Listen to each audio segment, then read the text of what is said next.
Hi there. It's October the 8th, and we are concluding Paul's letter to the Colossians. We're in chapter 3, reading from verses 18 through to chapter 4 and verse 18. So at the end of chapter 3, Paul very much repeats the kind of things that he's written in Ephesians, or perhaps Colossians is his rough draft for what he's going to write to various churches in Ephesians. That's sometimes been suggested, that this letter, Colossians, is actually one he wrote before he wrote the Ephesians. They're very closely connected together in terms of theme. So here Paul is giving instructions to husbands, to wives, to children and to parents, to slaves, and into the beginning of chapter 4 to masters, basically encouraging them to live lives that are worthy of Jesus, that reflect Jesus in their relationships, that are not lauding it, that are not oppressing, that are not serving only with their eyes. That word again is in Ephesians, ophthalmophilia. The eye service is here as well in Colossians, probably a word that Paul himself may have created. Paul is concerned that our lives should reflect who Jesus is in our ordinary everyday relationships, in our household relationships, in our families. And of course, families included slaves and masters in Paul's time. And also Paul then goes on to encourage them to pray, to commit to prayer, because prayer is our communication with the Lord. He also then encourages them to live as those who are called by Jesus, to live as witnesses, to live as a testimony among their communities. Paul then closes out this letter with various greetings, and he mentions in these greetings the Epaphras, who is come from Colossae originally.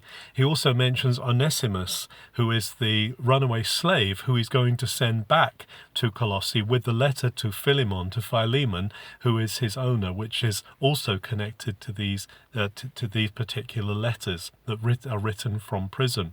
Paul also mentions here Barnabas's cousin John Mark. And what's interesting here is that remember that Barnabas and Paul fell out over John Mark and his lack of commitment, but now it seems that they are restored, reconciled, and Paul is now commending John Mark to the Colossians that they receive him if he comes. He also greets the church in Laodicea. Laodicea was a nearby city to Colossae, and also he greets those who meet in the house of Nympha, a woman of the church, and obviously she's hosting the church just as Lydia did in Philippi. Women are very much involved in this whole thing. The Jewish believers are mentioned, and Luke is also mentioned, who Paul calls the beloved doctor, the beloved physician. There's a suggestion here that perhaps then Luke is not a Jew because he's not included with the Jewish believers, but is a Gentile. If so, that would make him the only Gentile author of part of the scriptures in the Greek scriptures. We can't be certain. He might have been a Gentile convert to Judaism, or he might even have been a Jew, so we can't be definitive about that. But this is one of the things that points people to say that Luke was a Gentile. So here is Paul bringing his warm greetings again at the end of this letter, that he finishes again in his own handwriting, taking the pen, it seems, from the amanuensis, from the professional scribe, and completing it with the large, maybe even ungainly letters of Paul, rather than in the careful economic script of a scribe. And with this he closes the letter.